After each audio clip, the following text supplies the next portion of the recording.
যুদ্ধক্ষেত্রের দৃশ্যই এখন যেন বদলে যাচ্ছে।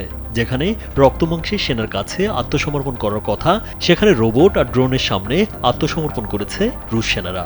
এমনই ঘটনা ঘটেছে ইউক্রেনের যুদ্ধক্ষেত্রে। কয়েক মাইল দূরে থাকা একটি রোবোটিক ইউনিটের নির্দেশেই দুই রুশ সেনা হাত তুলে আত্মসমর্পণ করেন বলে জানা গেছে। ইউক্রেনীয় ইউনিটের কমান্ডার মাইকোলা মাকার জিনকেভিচ জানিয়েছেন, কোনো গুলি খরচ না করেই তার প্রতিপক্ষ অবস্থান দখল করতে সক্ষম হয়েছে। তার নেতৃত্বাধীন ইউনিট মূলত স্থলভিত্তিক রোবট ও ড্রোন সম্বলিত আক্রমণ ব্যবস্থা ব্যবহার করছে। তাদের দাবি, এটি ছিল এমন একটি অভিযান যেখানে কোনো সেনা সরাসরি অংশ নেয়নি। পুরো অপারেশনই পরিচালিত হয়েছে প্রযুক্তির মাধ্যমে। যুদ্ধক্ষেত্রে এখন ড্রোন শুধু আকাশেই সীমাবদ্ধ নেই, বরং স্থল রোবটও গুরুত্বপূর্ণ ভূমিকা নিচ্ছে। এই রোবটগুলো আগে আহত সেনা উদ্ধার বা সরবরাহ কাজে ব্যবহৃত হলেও এখন সরাসরি আক্রমণ ও প্রতিরোধে ব্যবহার করা হচ্ছে। ইউক্রেনের দাবি, তাদের রোবোটিক ইউনিট ইতোমধ্যে দীর্ঘ সময় ধরে একটি গুরুত্বপূর্ণ এলাকায় প্রতিরক্ষা বজায় রাখতে সক্ষম হয়েছে।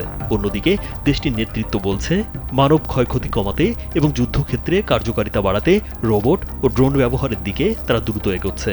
তবে বিশেষজ্ঞরা সতর্ক করে বলছেন, প্রযুক্তি যতই উন্নত হোক, চূড়ান্ত সিদ্ধান্ত মানুষের হাতেই থাকা উচিত।